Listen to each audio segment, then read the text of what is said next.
Hi, friends. Hi, friends. We're back. It's episode 53 of the Brunch and Judge.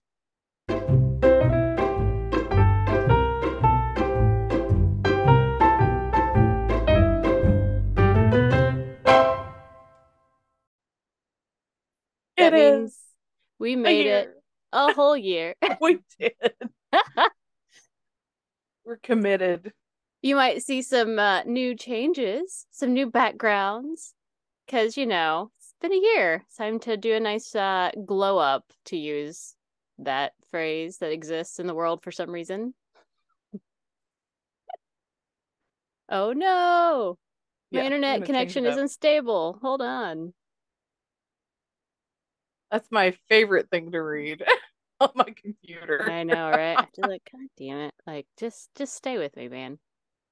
Okay. All right. Well, to celebrate our year anniversary, which is what, paper? Is paper for a year? I think it's paper. Does that sound right? Yes, I think so. Hmm. Yeah, I like didn't a get you paper. anything. Yeah, I didn't either. Sorry. Oh well. There's always next year. But to celebrate our 1 year anniversary, Claire, what are you judging this week? uh, um, Tom Brady. And What? if this seems like a repeat, it's because it is. Because on our very first episode, I judged Tom Brady in his retirement. And here we are a year later judging Tom Brady in his In his retirement.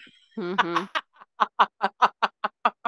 Hey Claire, just like Oh, a spoiler, um, this is being recorded before the Super Bowl game is officially played. But Claire, who is not in the Super Bowl this year? Tom Brady. He's not. No. Oh, Mm-mm. oh, is he not in the Super Bowl this year? No. Gee, gee, I wonder if maybe he regrets choosing to play football another season Right? over his wife and children still. I know. Still feeling good in that life choice, Tom? No? I know. Yeah. No, no, Hmm. no. Hmm. I loved Right. it though because it came out on Groundhog's Day. All the And there were like memes. all these memes from the movie Groundhog's Day with like Hmm. Bill Murray where it said, "Here we are at Tom Brady's retirement again." And I'm Okay. like, I was like, I'm totally judging that because it means we've come full circle. Because on our very first episode, I judged his retirement and what a twat waffle he was in his retirement speech. And now here we are again, judging Tom Brady in his retirement. Yeah, and I feel like I have heard that he wants to potentially retire as a Patriot. Is this a rumor Yes, you've heard? Brandon was telling me that he wants to, there's some kind of, I don't know if it's going to happen, but sign like a 1 day contract with the Patriots. So when he retires, he actually retires as a Patriot. And I'm just like, Do we not A, remember last year in his retirement speech? right. It's And been so I a was, year. and I got to tell y'all, my dad, good old Joe. Joe. Joe loves to egg it on. Okay. He knows of my extreme loathing of Tom Brady. And anytime anything happens, he loves to text me and tell me things. And so the day, Groundhog Day, I sent him and my mother that meme of, Bill Murray, Groundhog Day, but it was like, here we are at Tom Brady's retirement again. And, a mom like sends back a bunch of laughing emojis. Right, And correct response. Ha ha ha. yeah, Hmm. yes, Hmm. yes. And dad, let me just pull up the text because Oh my yes, dad's please. my dad is Let's ridiculous. let's I quote sent them Joe. I sent them to April because it was so ridiculous. But yeah, I sent them the meme, and of course, mom laughs at it. And dad says, "You're gonna have to find someone else to diss now that Tom is retiring." And then in quote, and then in parentheses, maybe. And then I told him about how Brandon had said something about him retiring as a Patriot. Hmm. And then he comes back and he said, "They said last night on Pardon the Interruption, he will always be a Patriot." And Ew. I send back like all these laughing emojis. And I said, did they forget about his retirement speech? I'm pretty sure all the fans disowned him after that one. And Right? then, and then dad says, I would hate for you to prosecute a case against me. You dig into my past, so the jury would have to convict me. And then I said, like it's my job, because it is. And then my mom sends a bunch of laughing emojis because apparently she was at home. She had a tooth cut out Oh. and was at home just like reading this all this diatribe between my dad and me. But anyway, so my dad does Sunday school over Zoom. And I mean, he has it like in class, it was like product of COVID. Right. And so I'll get on and listen. And so after it was over, he was talking to me again and he said, "Yeah, I called up Jack McCoy and said, I know somebody." Because he's talking about me being on Law and Order. And I'm just like, stop it.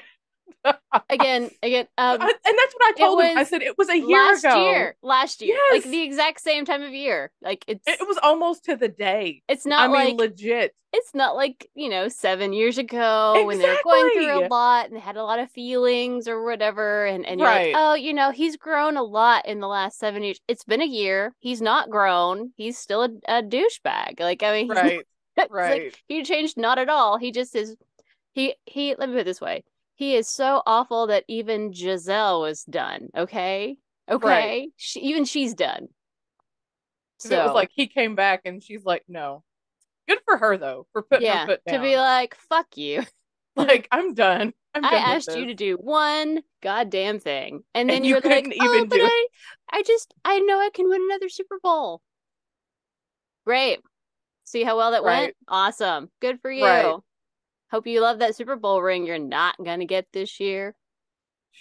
Anyway, yeah.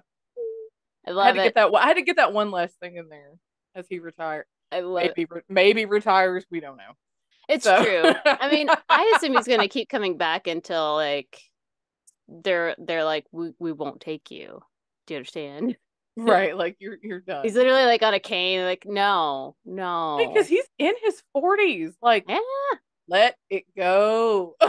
Right, like go so many other things you can do and find success and happiness and I don't know, maybe actually help people. It's a crazy thought. Right, right, right, right. Like just do something else now. New hobby, new goal. You Yes. know, new That year, new chapter, me. Come yes, on. yes, that chapter in your life is done. Let it go. Let Go it watch end. Frozen. Go watch Frozen, Yes, okay? Just embrace it. right. Well, it's But nice to yeah, know that no matter what, no matter how long we do this show, I feel confident saying that we will always be able to make fun of Tom Brady. So, yes. yay. Until next time, Tom. Until the next time you do something really dumb. So Yep.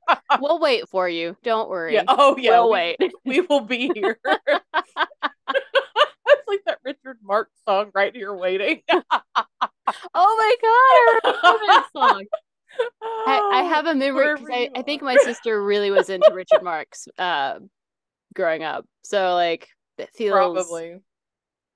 like, oh, right here. I'll be right here waiting for you. Always, yes. Whatever it takes. Exactly. That's exactly right. We're always here for you, Tom. That's right. Okay, so what are you judging this week as we start year two? Well, I think I have brought this up before. As we have discussed our interesting forays into the smutty smut reads that exist out there. Yes, yes, yes. So, I tried again from my like BDSM super beyond what the blurb told me the book was going to be about. Yes. Whatever. And I tried another one. I know I've talked to Claire about this. So it's called Priest by Sierra Simone, Mm-hmm. and it's not the one I meant to get because I don't know how I did that. Apparently, the one I meant to get was the second one in this book or in this series or whatever, and not the first one. Whatever. So the premise is that there is this Catholic priest, and he's of course young and hot and gorgeous, and he's taken over a church where there had been like a sexual abuse scandal. He's been As there they for like all are in the smut fair, novels. fair, super fair. And so he's been there for like 5-6 years, I think, at this point, when a new woman just one day shows up in the confessional, like old time confessional with like the separate little booths and the little Uh-huh. screen, and she is confessing essentially being a very high-end stripper, but like there's a whole lot more Mm, to it. It's a yeah, whole thing. But so he falls for her and she falls for of him, and they course he have does. sex a lot, which, whatever. Like Right. it's so funny because like at first it's like, I'll just rub my dick on her clit and it's not really sex because it's not penetrating, like whatever. Oh God. But then it's That's like, that's like all the shit when you were like in, church well, and and they're, yes, I like was when they like, give it's you I not. remember that one time they gave us the list of like this is considered light petting and this is considered heavy Oh my petting and it God, was like right? what? But like it was That's what that so reminds me of. well, and it is just like that because then like the next time, because it can't just be once, but then like the next time it's like he just puts it in a little bit. It's like it's not all the way Just penetrating. the It's just like tip. just the Oh, just the tip. tip. Just the tip. I Yeah. can't even with this. But so like there's like that. I mean, of course they very quickly just give up and whatever. But a Right, lot of right. these It's sex like scenes resistance is futile. a lot of these sex scenes take place in the church. So like the first one was on like the piano Oh, bench, oh. like at the in the sanctuary on the Ah, piano. And I'm like, okay. okay. Um and then like the first full time, when he actually goes in all the way and it counts, I guess, in the land of sin. I don't know. It's I think hysterical. It's it pretty counts hysterical. in the land of sin. But so that time, literally on the altar, like in the Oh, wow. sanctuary. Yeah. And Was that so the one that you sent me, like the it is the picture one that I of sent the you. a So book that I I am was like, here whoa, to whoa, judge Nelly. that apparently, and I don't know this, this is just, again, total newbie out here reading a book and being like, I think this is Christian erotica. And I think that's its own subgenre. Ah, And I say that because not only are they probably. having like sex in all these places, but they're making the weirdest connections. Well, the one on the altar, there's a moment where she is like looking behind him as he is, coming hard at it, and sees Jesus behind her with the pierce in his side. And she's like, I'm being pierced like Oh, Jesus was geez. pierced. And I'm like, oh my fucking God. I can't. Oh, I can't. no. I can't. My brain can't. My brain can't. It can't. But so like when I read that, I was like, oh, this is awful. This is so awful. But like it keeps getting worse because like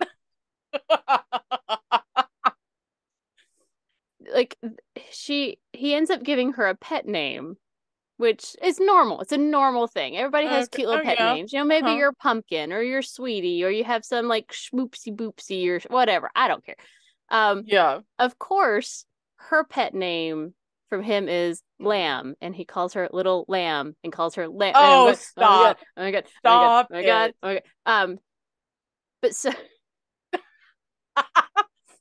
It's I like just all those years of I the just toxic purity culture. I want to read a small little blurb that isn't a sex scene because I'm saving that. I'm gonna let you read, guys. You gotta read them because like I'm not super religious now, but like I'm pretty sure this is like I felt like I was blaspheming the entire Christian religion by reading this, and this is why. You ready, Claire?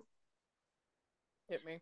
And in this moment of her Esther like love for us, in a Oh, future that was God. so ephemeral as to be non existent, it came to me that there was no sin here. This was love. This was sacrifice. The opposite of sin. And maybe it was fucked up to feel like God was here with us in the back room of a strip club, but I did. Like he was bearing witness to this moment where Poppy opened herself to the worst of me and erased it with her love, just like God did for us sinners every moment of every day. And the whole book is like this. And every time I read a So this is section, from his perspective. Is that yes, well, I okay? mean, they go back and forth. There's a little bit of back Okay. and forth Okay. there, but Okay. like, I am dying because like they have multiple sex acts in the sanctuary, which makes me really disturbed. But like they have multiple sex acts in like the sanctuary of churches, plural. Oh, not just the one church. Okay, Not just noted. the one. And like there's all this weird God language about like how God is with them, and it just is the weirdest thing to read because like Oh, it's jeez. oh my God, it is just it is oh my God, it's oh my God. Um, so I'm gonna mail you my copy, Claire, so that you don't have to buy it on your own. You're welcome. Okay, I'm gonna try and just like highlight some parts that, that I really noted. want you to Okay. focus on because I'm dying. I'm dying. Esther like love and it's not a sin and God is with us in the back God room at is the with strip us in the club while back we're of it. like And like my oh my banging each other's brains out. Oh my oh my gosh. gosh. Well, and you know, um the best moment was, you know, in within the quest of, you know, remember how when you purity culture, God, remember when I you know, were right? and there was like the whole like anal isn't really sex. Yes, yes. So there's an anal scene in this book and they use like the Oh sacramental God. oil in order to make it work and I'm like this feels Oh, wrong. really not okay, but okay. Okay, It's right. I've never read anything like this. I'm pretty sure I will never read anything like this again. Uh, Noted. I mean, Mm-hmm. bestseller, best-selling author. So there's Right, right. obviously You're a like, market out oh, there that I'm just not in touch with. you're But just like, whoops. that's what I'm judging today. The fact that apparently there is Christian erotica out there. And I don't think you'd find this in the church library. Probably not. No. Mm-mm. Because it's I No, because I mean, read a lot. I read a lot of Christian fiction back in the day. same. And for those of you who don't know, our library at our church, our librarian, she had a pretty extensive collection of like really Mm-hmm. good books. Mm-hmm. Yeah, she You didn't have know, just the typical.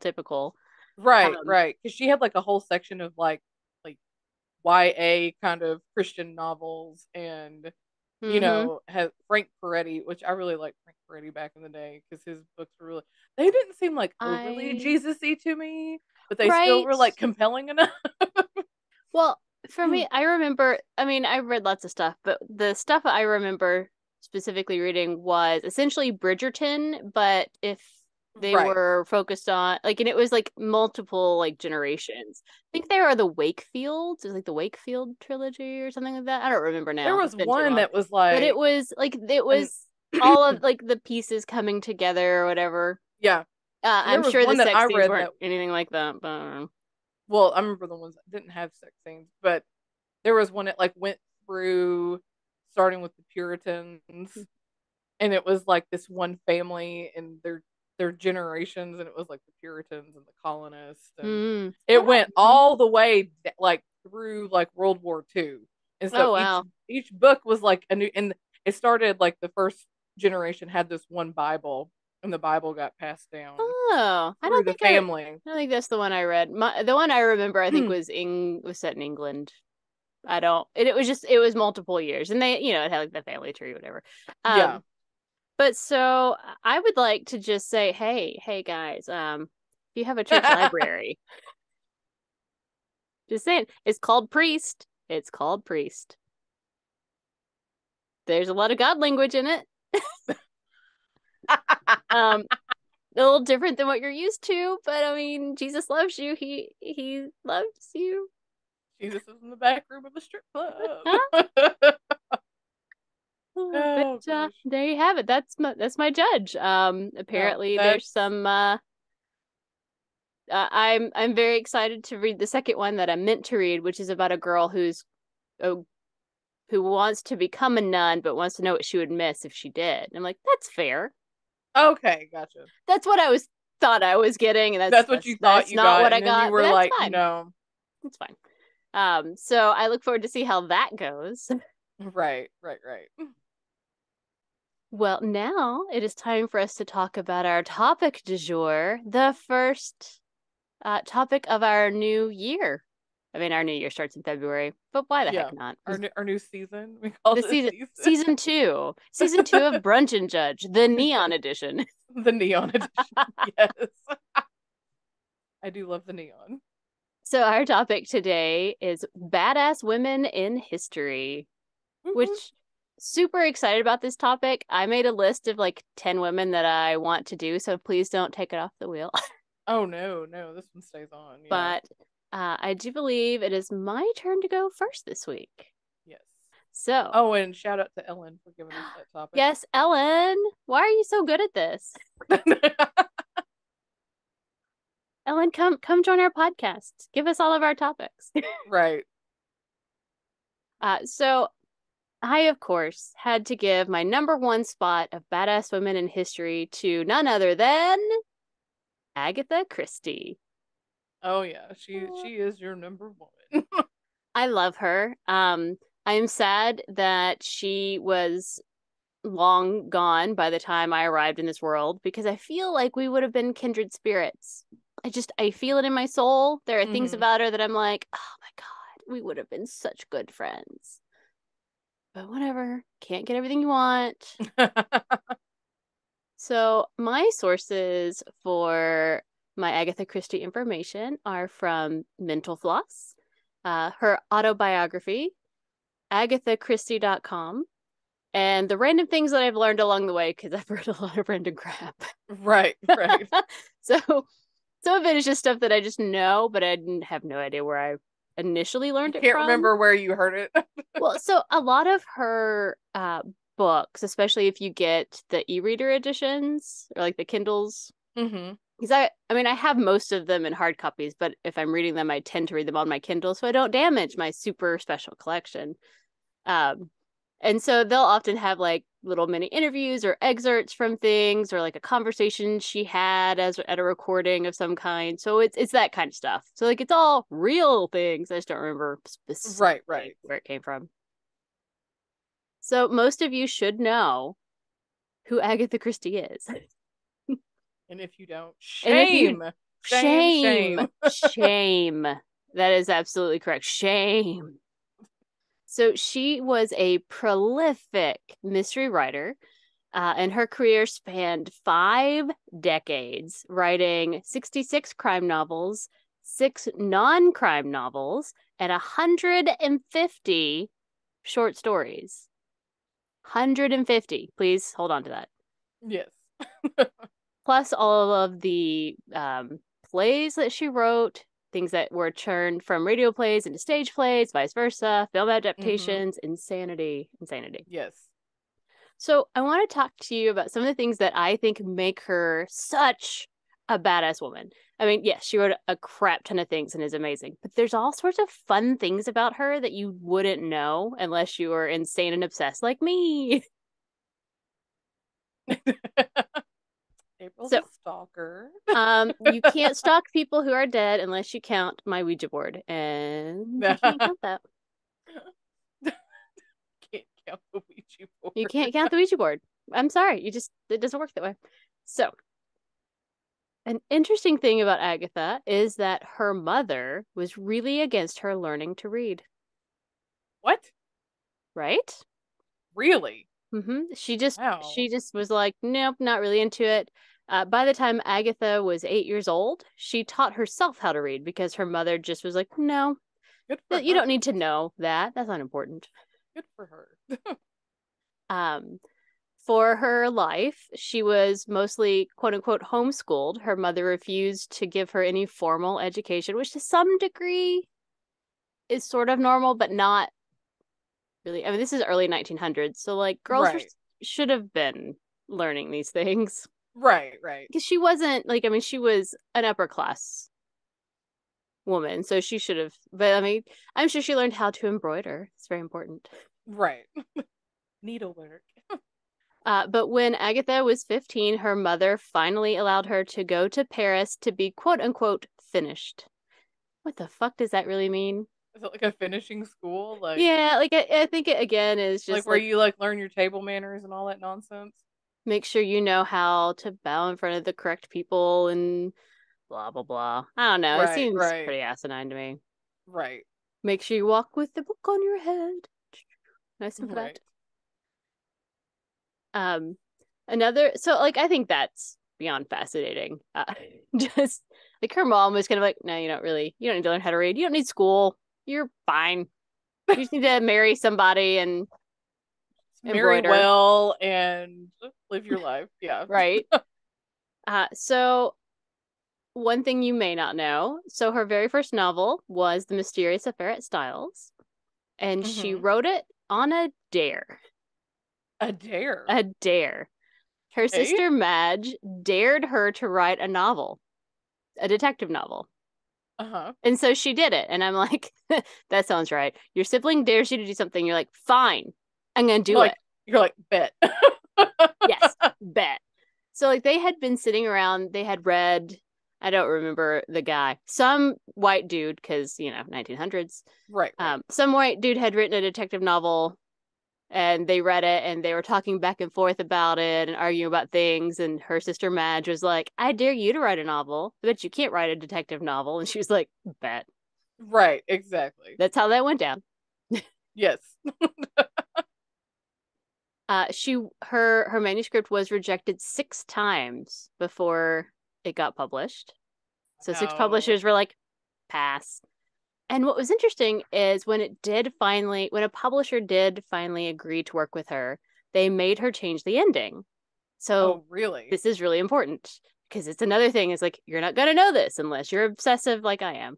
So Mm-hmm. in her first draft, or in the one that she sent to the publisher, Poirot, it's his inaugural novel.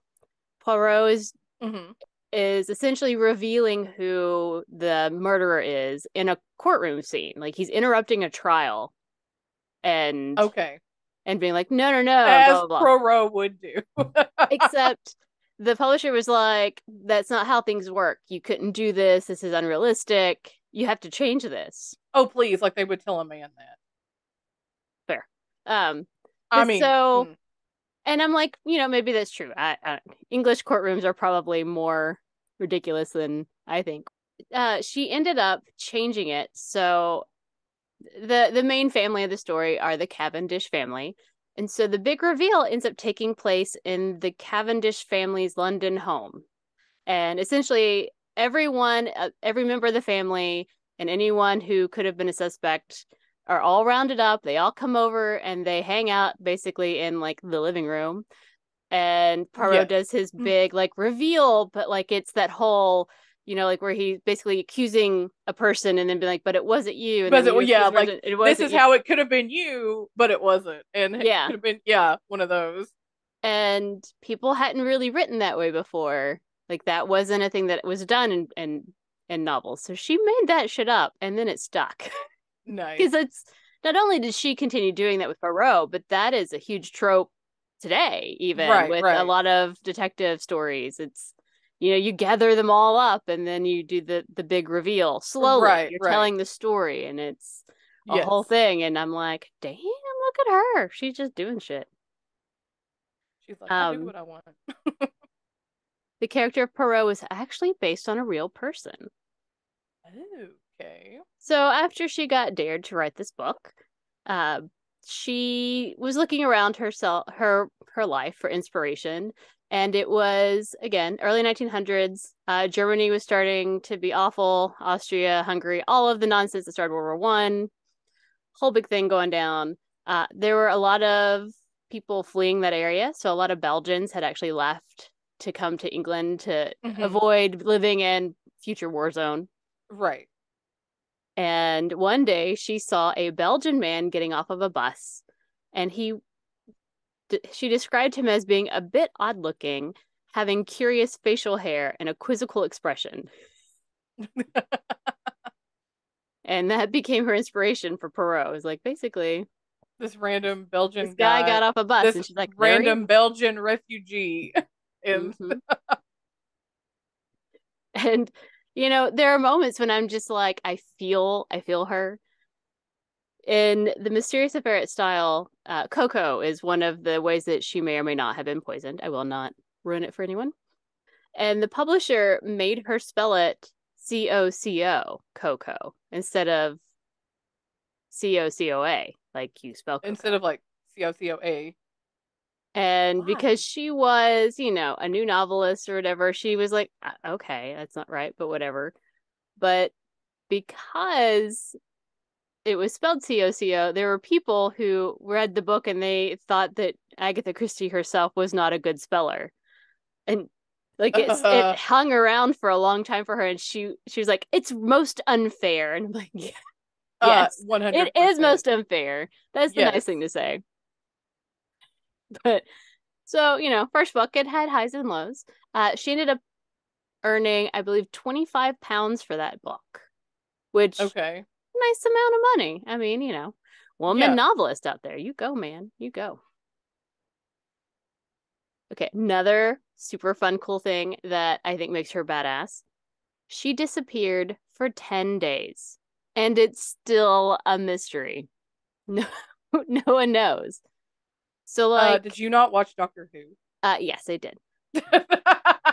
There's a whole episode about it on Doctor Who. Yeah, there is. And it gets in the information that I was looking at somewhere, it lists that as like it's a Doctor Who episode. I'm like, yep, it's a good episode. Highly recommend. But in 1926, Agatha was already a well-known, pretty famous author who had a pretty large and loyal fan base. And she left home one day and just disappeared. Now, some context is that a few weeks earlier, her husband at the time, Archibald Christie, he went by Archie, had recently told her that he was in love with another woman and that he wanted a divorce, which divorce was still pretty Yeah, that wasn't. uncommon in Yeah, 1926. right. So Oh, when she disappeared, there were a lot of people who noticed that she was gone. But anyway, so because of her popularity and the fact that she kind of disappeared, she ended up being in all the newspapers. Police were out searching for her, fans were searching for her. So it's not like I right. disappeared for 10 days and they didn't find me. Right, right. It would be just because Archie is triggering and Meghan Markle. Like if she disappeared for 10 days, Right. everyone knows who she is, knows what she looks like. So it was 10 days before she turned up at a Mm-hmm. spa. Now, some say that she just went to a spa to deal with her husband leaving her and all of that, Right. and that she just, you know, was hiding out there. But she's such a well-known person, and like her face was on the newspaper, and everybody Right. got newspapers in those times. Definitely at a high-end spa. So Right. someone there would have reported that she was there. Like it just Yeah. that seems insane. Some say that it was actually a publicity stunt, but based on what I've learned about Agatha Christie, like it doesn't really seem like something she would Right. do. Like that just seems weird. The family of Agatha Christie claimed that she had some kind of an I don't know how to say this word. She had amnesia, but they say an amnesic event, I guess is how Mm-hmm. you say it. Because when she was, again, quote unquote, found at the spa, she claimed that she had no memory of the prior 10 days. Just, I don't know. I just Just suddenly was aware that I gone. was here. Okay. Cool. Cool. Another cool thing about Agatha Christie that makes her badass, she wrote under a pseudonym as well. She Ah. wrote 6 romance novels that are semi autobiographical under the Huh. name Mary Westmacott. Okay. And it was about 20 years before anyone figured out it was her. So, Oh, like, so nobody knew? no, which I'm like, good for you, because most people figure that shit out fast. Oh, well, like, especially for somebody like her to be writing romance novels would have been Hmm. oh. And she was a surfing star. Surfing.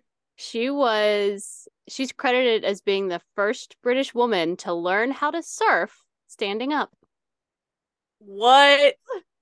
Yes. So That that is bad. That's that's badass. badass, That's right? badass. Yes. So, in her first marriage, before Archie became a douchebag, um, they traveled a lot. They traveled the world, and they went to South Africa as well as Honolulu, and they learned how to surf, and they learned how to stand up surf because there's like two kinds at that point. So Yeah. they were the first potentially Western couple, Western culture couple to Right, ever right. stand up surfing. And I'm like, whoa, Wow. I That's know, impressive. right? She's That's impressive. amazing. Yes. She's amazing. Okay. And again, be still my heart. She loved archaeology, Aw. and I love archaeology. So after she got rid of Archie because he was a douche canoe, she remarried and in 1930 married Max Mellowin, who was an archaeologist, and she joined him on several expeditions. And it comes up a lot in her writing. There are several that hmm take place at expeditions, short Right. stories, as well as bigger murder mysteries. And this is one of my favorite. I really respect people who can just like have their little petty things and just be like, I'm a petty bitch, so I'm gonna enjoy this moment. Right, right. And so when she first married Mellowin, he was an assistant to Sir Leonard Woolley, an archaeologist. And for some reason, Woolley's wife was not super happy about Agatha. I don't know what her deal was. hmm She was hateful, I guess, and Yeah. refused to let Agatha stay at the digging camp in Mesopotamia when they were doing a a dig there. Uh-huh. And so Malouin was having to take a train into Baghdad every night in order to see his wife. That's shitty. Right? So Agatha, whom I love, wrote a novel called Murder in Mesopotamia. It's a really good book. In that novel, the victim, the person who is murdered, Uh-huh. was the wife of the archaeologist who so Oh, that is a level of petty. Yes. and not only that, but she dedicated that book to the Woolies. Yes. And after that book, they never joined Malouin on an expedition ever again. So I'm like, oh, Like, I love it. I love it. It's magic. She brings me so much joy. Okay. Um, Also, I mean, the expeditions were again a powerful. Uh, my brain just quit working. Blah blah blah blah blah blah blah. It really inspired her. Powerful inspirations for her books, for her writing. And one of the ways that they preferred to travel to and from expeditions was on the Orient Express, which you might recall. yes. Now, I will say, so she was, again, super into archaeology. She spent many years on digs with her husband and helped him clean the finds, sometimes using her own very expensive face cream in order to get them clean to see what they had found. Wow. And she went and studied photography at the Reinhard School to use her new skills in order to photograph archaeological finds. So, like, she was super committed. Yes. Okay. Some other things that I think make her amazingly badass. In 1954, she was the recipient of the first ever Grand Master Award from the Mystery Writers of America. She's not American, No, she's not. but that doesn't matter because she's But a she, badass bitch. so somebody who's not American got the very Very first first award. one. I Mm-hmm. love it. Love it. She is so amazing that one of her most well known characters, Hercule Poirot, was actually given a full page obituary in the New York Times after the book Curtain came out because he died. Wow. At the That's impressive. right Like at you wrote this the character so well that you that kill him off and a he gets full his own. page. Right. I mean, and this is the 70s when again, the New York Times, man, everybody's getting this. Right. Okay, at the Bouchercon, I'm not saying that right, World Mystery Convention in May of 2000, She was named Mystery Writer of the Century, and the Poirot books were the mystery series of the century. So of that As they 100 should be. years, she was the most important mystery writer that had ever been, and her character was the most important series. So that's like amazing. Right. Yes. She wrote over 30 plays, the most famous being The Mousetrap, which was the longest running play in the world. I think it just ended or is ending. They finally Yeah, are like letting it it's go still so that it can yeah. come to New York, I think is what it is. Yeah. Mm-hmm. And I'm like, well, holy hell. It's a really Um, good play. Interestingly, inmates at the Wormwood Scrubs prison in London were once treated to a performance of The Mousetrap with the West End cast, and during the play, 2 prisoners escaped. So much for trying to be nice. She is the only female dramatist. Dramatist. Thank you. Dramatist. Sometimes words I know. You're don't, like, blah, blah.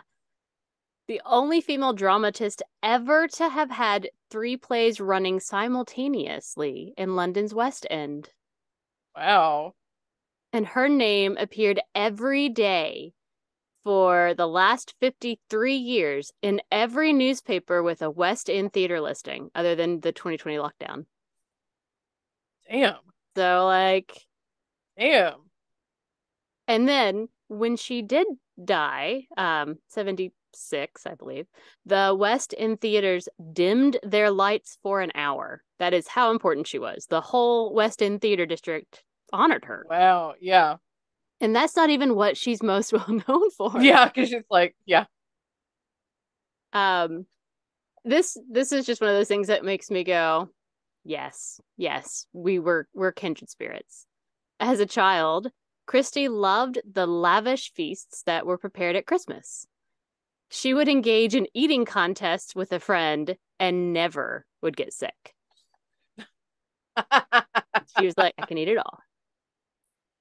During the First World War, she worked as a VAD nurse in Torquay's Red Cross Hospital and then joined the new hospital pharmacy as an assistant dispenser, which is where she acquired a lot of her knowledge on poisons, Ah, yes. which are her preferred method of murder Yes. because she wasn't super into violent murder. So there's not a whole lot of like stabbing and gunshots. Like they happen, but Right.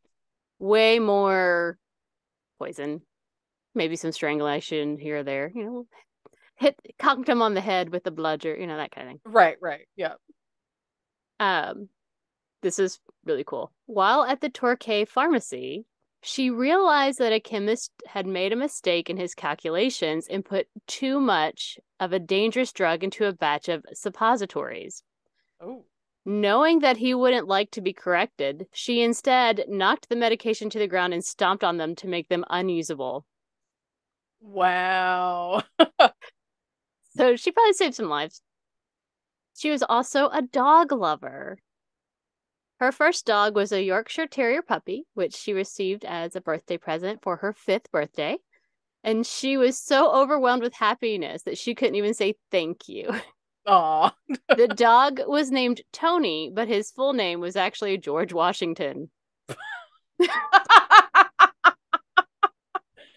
That's such a 5-year-old thing to do. This one is for you. This is a fact for you. Okay. For many years, Claire, she was the president of the local amateur drama society in Oh, Wallingford. she. Oh, she might be my kindred spirit too. 2 of her pet hates were marmalade pudding and cockroaches, which, I mean, I Okay. also hate cockroaches. Her Right. her dislikes included crowds, being jammed up against people, Yes. loud voices, Mm-hmm. noise, protracted talking, Mm-hmm. parties, especially cocktail parties, Mm. cigarette smoke, and smoking generally of any kind, any drinking other than cooking, marmalade, oysters, lukewarm food, Yes. gray skies, the feet of birds, or indeed the feel of a bird altogether. Yes. And her final and fiercest dislike, the taste and smell of hot milk. Ew. That also And I'm sounds like, thank awful. you. Mm, I feel a lot of mm. those things. Ew, hot But milk. Bleh. like she was never quite certain what to do with like the public love that she experienced because she really was an Right. introvert and she didn't even want to have her picture in like the book jackets or on books. She just Right. didn't really want to be recognized, which I get, I get. She's like, no, But no, let's just forgo all that. she was once surprised by a letter from a woman who she'd never met who asked if Agatha Christie would adopt her. And she was so That sounds embarrassed like something by you it. would do. It's like, would you just adopt me? Yeah, I absolutely would. Please. But she was embarrassed and tried to decline it as politely as possible. I'm sorry, that's not gonna work for me. The two things that excited her most in life was her car. It was a Morris Cowley, which means nothing to me, but apparently it was a Same. really cool, big, amazing car because it comes up a lot. Like she loved the car. She loved the car. Hmm. She used proceeds from one of her early books to buy it, and it was like the best day of her life. She's like, it's mine. Good for her. Uh, The second was nice. dining with the Queen at Buckingham Palace. I'm Nice. like, okay, Nice. first the car, then the Then Queen. the queen. Yes. In Absolutely. 1972, she was immortalized in Madame Tussauds. Ooh, fancy. And then, as you mentioned, Agatha Christie is a character in a David Tennant Doctor Who episode called The Unicorn and the Wasp. Yes. Now, some other fun, cool things. There was a one volume edition of the complete Miss Marple stories, like all the books, all the short stories, in Hmm. one big volume edition, and it holds the Guinness World Record for the world's thickest book at Oh, does it? 4,032 pages. Holy crap. Yeah. Yeah, I'd say so.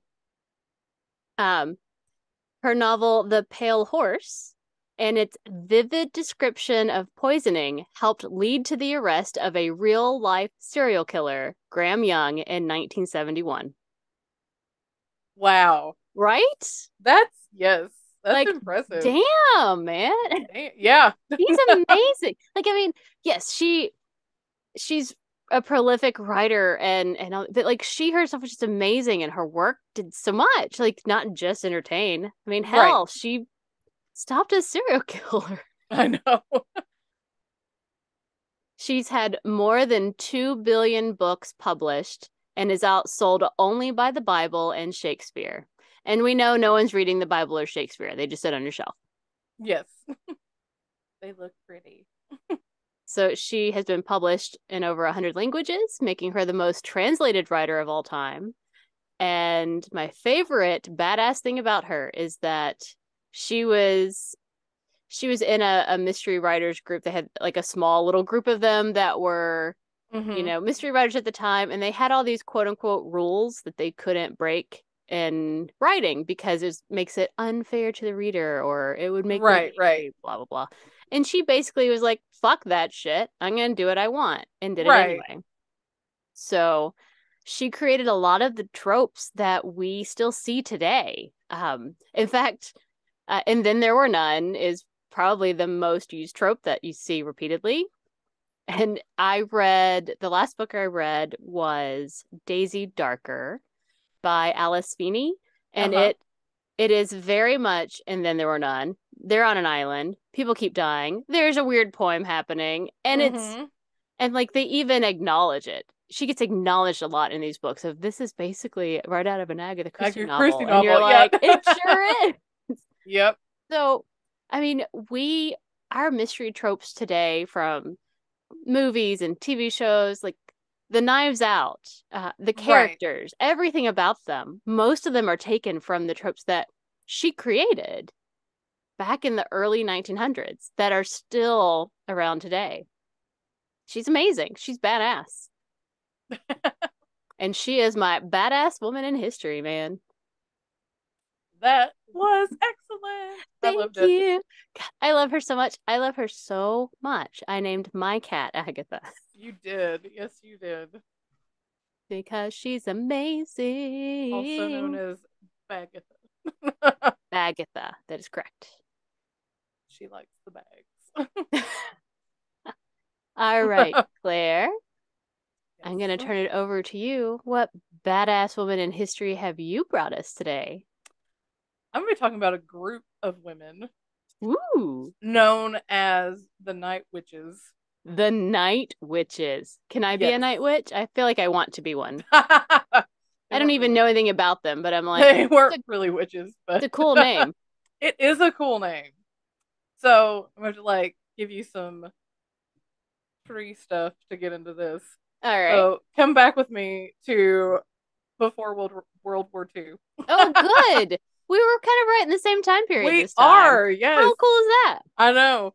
So pre World War II, August 1939, Hitler and Stalin signed this mutual non-aggression pact that said they wouldn't attack each other for 10 years. We all know By how the that. way, Hitler lied. Shocker. Yeah, we all And know how that Stalin worked got out. really fucking pissed about it. Like, Yeah, he did. really, like, Stalin had, like, we watched a random documentary recently. Like, he lost, April's got opinions.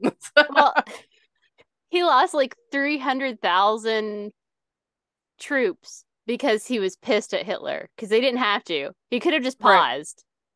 But no, Yeah. no, not Right. Stalin.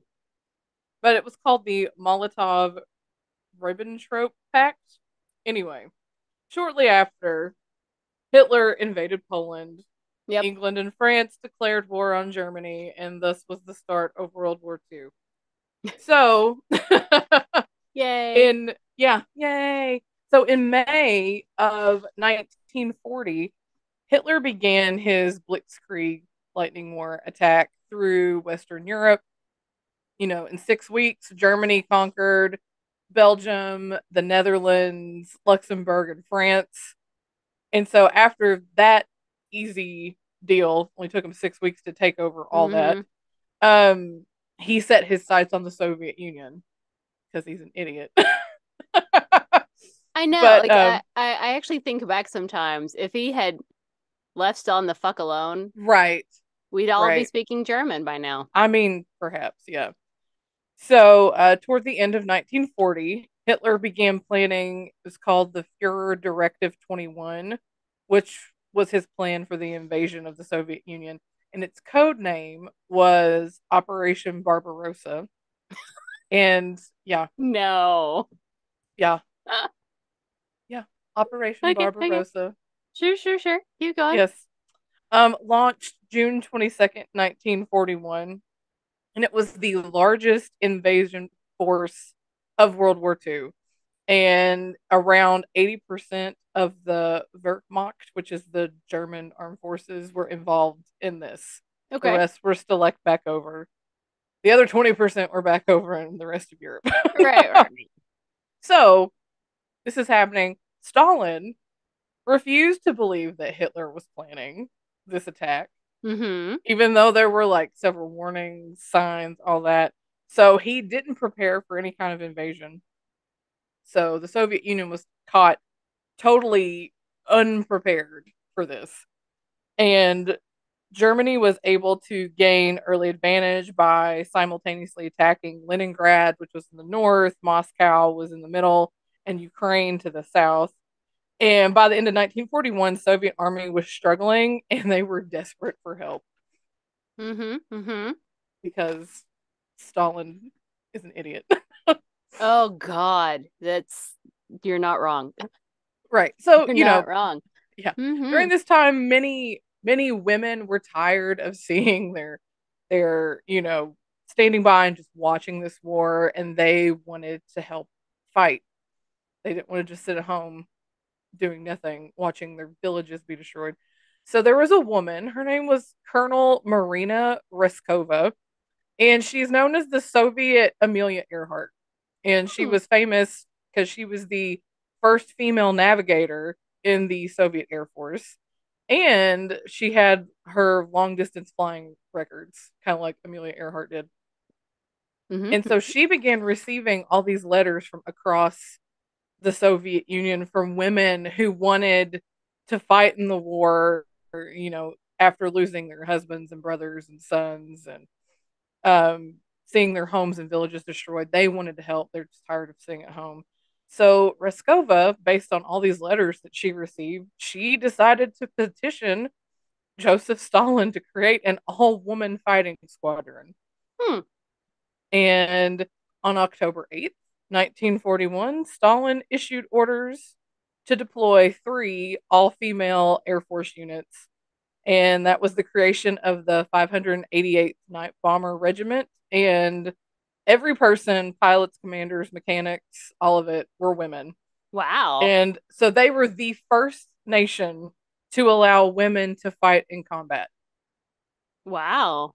I I mean, that's know. amazing, but Right. also scary.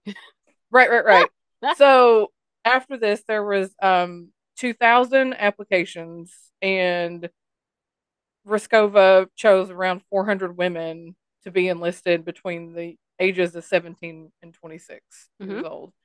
So they went to the place called Ingalls, which I think was, say, near Stalingrad. Anyway, for training. It was Ingalls School of Aviation. And so it was severely compressed, kind of like having to learn on the fly. No pun intended. But Pun intended. Pun yeah, intended. pun intended, yeah. It's absolutely pun intended. So they had to learn in just like a few months what all these other soldiers had years to grasp with Hmm. flying and And navigation did and all they that. perhaps pass with flying colors, Claire? Perhaps. But all the people, all the women in this school, they had to train and perform as everything. So they all had to train to be pilots and had to train as navigators and maintenance and ground crew, and which is, I mean, men don't really have to do that. I was gonna say men don't have to do Right. that. Why No, the fuck did no, they have to? no, no, Because no, no. they always make us do more and get less. Because I bet they Oh, got paid oh, and this is less. one of those. This, it's a good story, but it also makes me so incredibly Well, angry. let's all remember Well, it's Stalin who I think shot not like even 2/3 of his own officers because he thought they were against him for some right. reason. And I'm like, Well, there's not a only that, war. it's 1940, whatever, 1941. Like, even if they were in Yes. America, they probably would have gotten the same treatment. Let's just be honest. Well, I'm sure all the women working in factories in America were also not getting paid, so that's fine. Right, right. And it said that they Silver bullet. obviously dealt with tons of sexual harassment I'm sure. from the rest of the military. Said Right? Braskova tried to like warn them, like prepare them, like this is what is gonna happen Right. when we, like you're kind of safe here with your learning, but when we get out there, this is what you're gonna be Uh, dealing with. you're safe here, so wait till we get out there. Right, right. And so obviously the reception of such a unit was not favorable. And Shocker. I know, right? Who's surprised by that? Nobody. They were given men's uniforms and shoes, which were much too big for most of them. So a Mm-hmm. lot of these women had to stuff their shoes with pieces of bedding Oh, to keep them from falling falling off. off. Yeah. And so they were given lesser tools than their male counterparts. Of course. So while their male counterparts were given parachutes, radars, radios, and guns, I'm talking the same thing. Like, these men are flying. These Mm-hmm. women were given rulers, stopwatches, maps, compasses, flashlights, and pencils. Gee, thanks. Yeah. Now, one of the reasons that they didn't give them parachutes is because the parachutes were too heavy. But that was also because they gave them basic 1920s crop dusters for battle, not meant for Wow. combat. Wow. It was called a Polikarpov, Polikarpov, Polikarpov PO-2. It's an open cockpit biplane Of course it is. that was made out of plywood with canvas pulled over it. Mm. Of Yes, yes, yes.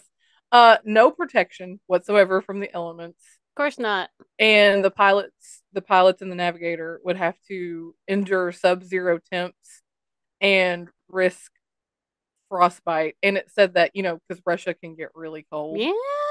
So the planes would get so cold that if you touched like the plane with your bare hand, it would rip your skin off.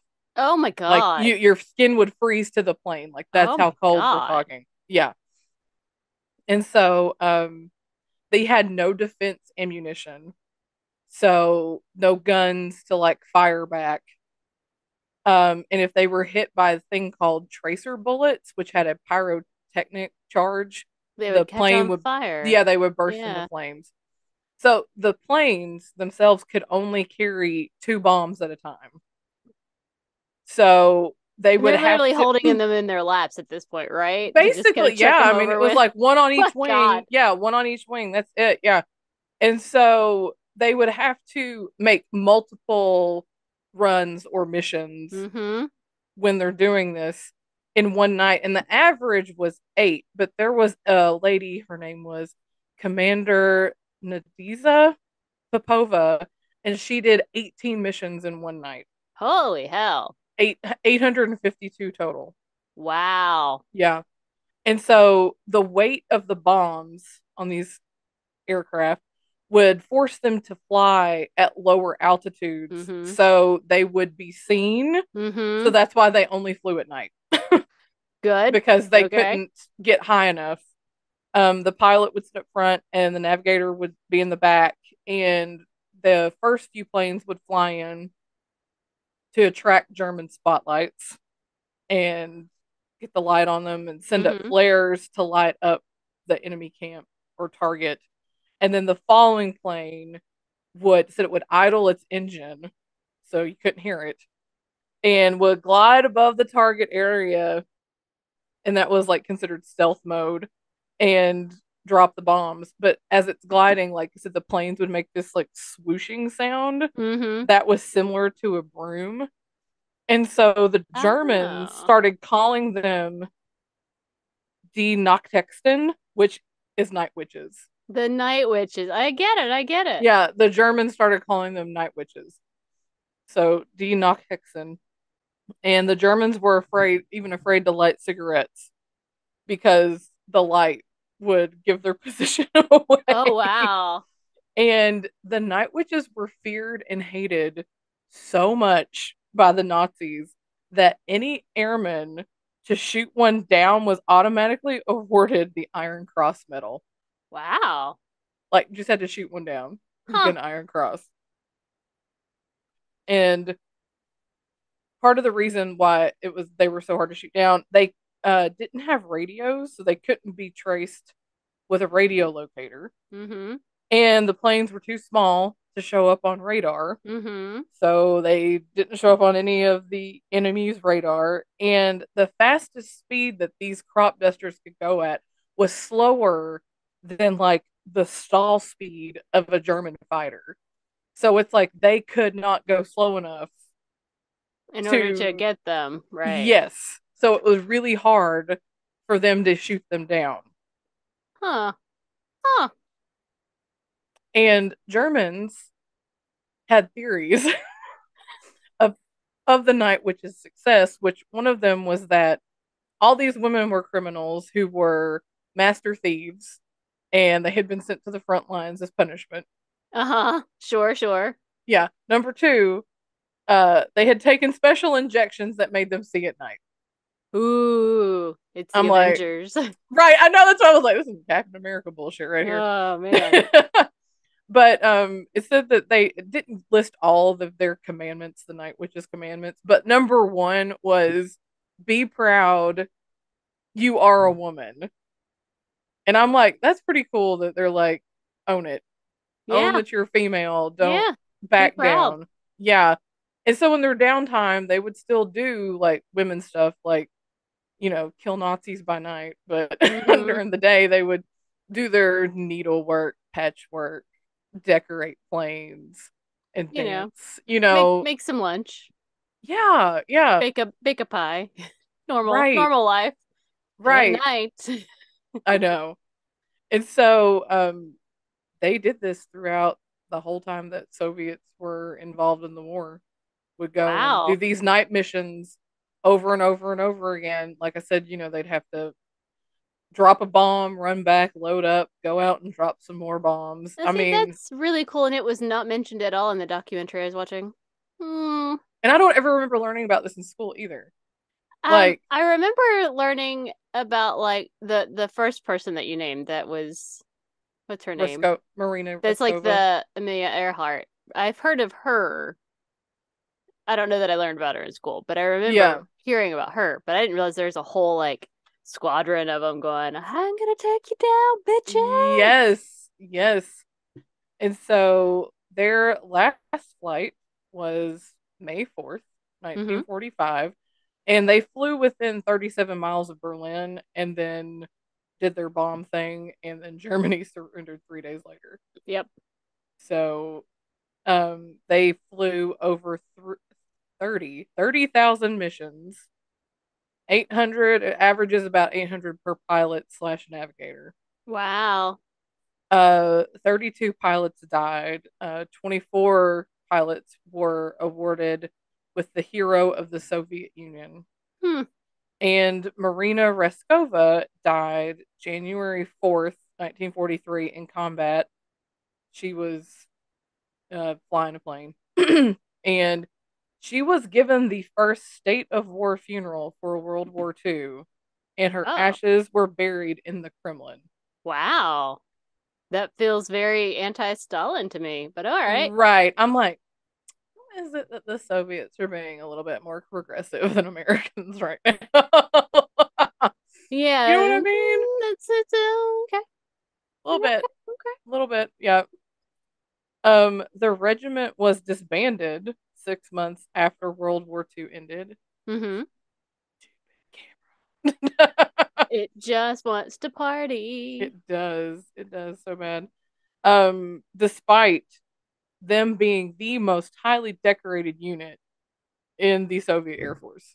Wow. You think they'd be like, "We'll keep you," Right. but it's like they were like they remembered. Oh, right, women.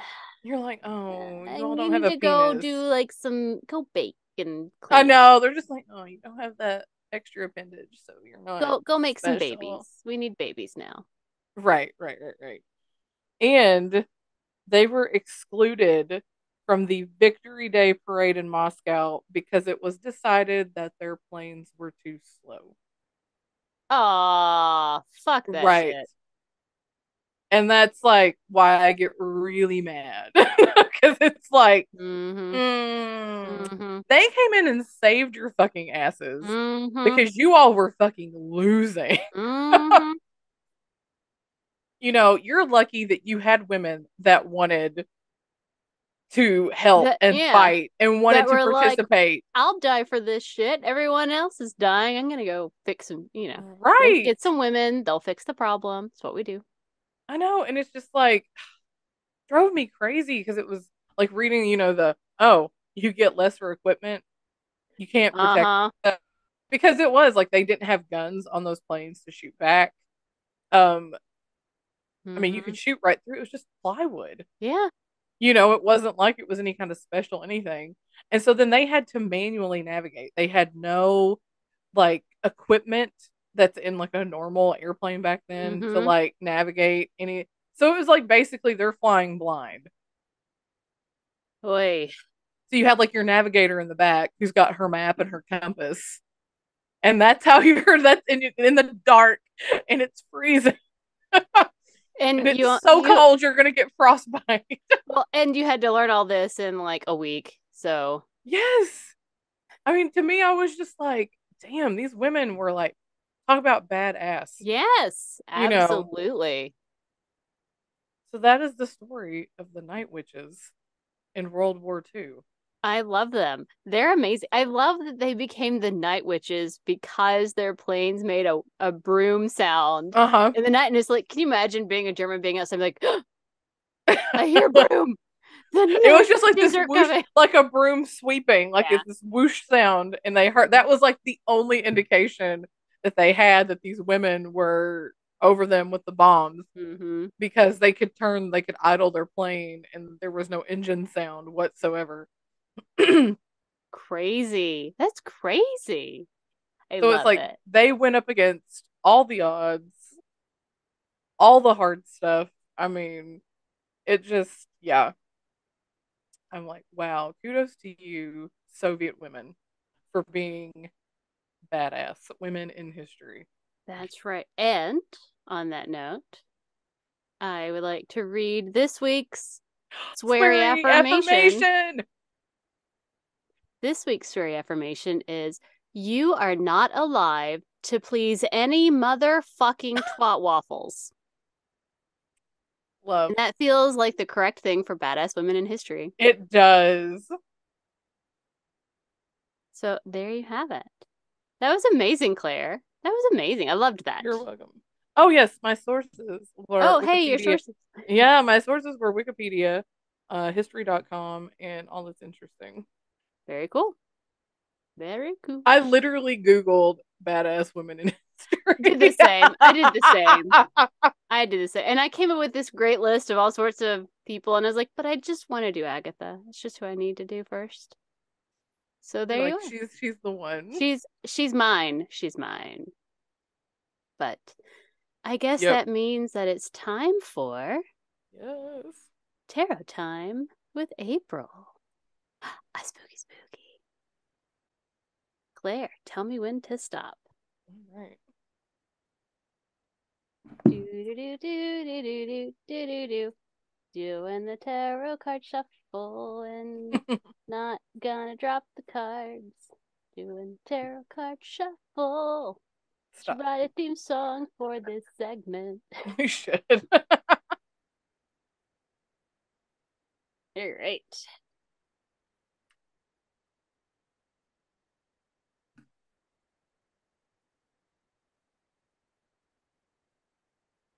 We start this week off with the Two of Cups. It looks really nice. We have a couple of friends, it looks like, drinking together. Lots of camaraderie, happiness. Sounds good. All right. Then we have the Pope is back. Why does he love us so much, man? The Pope. He's been my birth card, man. My Hierophant birth card. He's I just been know. like super into it He lately. has been, yeah. And then we're going to end with the Nine of Pentacles. And in this one, it looks like we have a cat enjoying some flowers, looking at a beautiful flower, holding a bunch of others.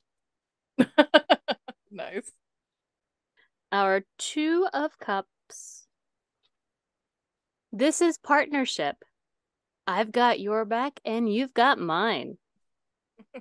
This is a fantastic card to get for a couple. Oh, this is the one that I pulled once for Spencer and I. It's truly about coexisting and support. The cups are balanced. Let's see. This is a good relationship card. So it can be a couple or a pair of friends. I like to assume it's about us, Claire, because it's our cards. Right. Who high five after everything. They have each other's backs and they are a true team. It's the friend you've always wanted paired with the lover you didn't know you were always looking for. I'm not your lover, but that's okay. No. That's fine. But we're besties. We're besties. We've got each other's back and everything's grand. That's right. All right, and then we have our Pope, aka the Hierophant. He is back to remind us again to get the learning that we need to get learned. Right. Get educated.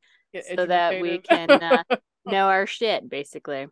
Yes. You know, so that we can continue being the intermediary between humankind and the gods. That's who we are. We are the intermediaries, Claire. Are we? I'm here to tell you that your Esther-like love is not enough to allow you to have sex on the altar of the church. Don't do it. Don't do it. It's really disturbing. Especially there's there's always like these weird, I can feel God in this moment. Like he's blessing this. Like, he's not blessing this. He's not. Like he may be fine that you two hook up and go and get married and live your lives. He may be cool with all that. But like maybe just not on his altar while you're staring at the crucified Jesus. That's all. That's all I'm saying. I cannot wait for you to read this book, Claire, because it is the most horrific. So cringy. Oh my gosh. So cringy. All right. The Nine of Pentacles. Or coins. Either way. Da, da, da, da. There is no avarice here. There is no insecurity. It is peace. It's lovely. This card speaks to gratitude and confidence. It's about treating yourself as well as you treat the people you love, and it's the result of hard work and perseverance. Wow, I like that. Okay, so here's our cards. So we have our besties, me and you. Yes. It's us. Yes, We have each other's backs. we do. We love each other. We care. We're the best team. We high five We do. all the time. That's who we are. Yes. We have our Hierophant here telling us make sure you learn the things you're supposed to get your knowledge on. Get That's your right. shit together. Like learn the stuff you need to know, figure it out. So that way, when you get to here, it's all about peace and gratitude and confidence Yes, because it's the result of the hard work here. it is. So I like it. that's a good one. I dig it. This is a good week. All I right. dig it. All right. All right. Claire, are you ready? Yes. It's time for our wheel of Yes. fate. Yes. All right. I don't know about you, but I'm excited. Yes. I'm excited to know. And now everyone else gets to know. This is our way of proving we're not cheating. We're not cheating. Right. No. All right. What's it going to be? What is our topic? Oh, oh my goodness. Here we go. Here we go. Next week's topic is Oh, it's paranormal again. paranormal. Thank you, We Christy just had Joe. paranormal. It's actually been a little bit. I know it feels all the same to us, but I know, it's been right? a few edits ago for me. For you, yeah. So that's exciting. Paranormal. Ooh, spooky, spooky, paranormal. Again. I'm excited. Thank Thank you, you, Christy KJ. As you can Joe. see, Christy Joe's the one who gave us that one. That is, I saw it. Yay. That's amazing. We're going to have a lot of fun. So join us next week for episode 2 of season 2 of Brunch and Judge, the neon edition. But yes, indeed. Until next time, you can find us in all the things at all the places at. Brunch and Judge. And please send us any ideas for our wheel or any story ideas you'd like for us to cover. And you can send those to us at brunchandjudge@gmail.com. So until next time, keep on brunching And keep on judging. and also read Christian exotic erotic porn stuff. Okay, bye. Bye.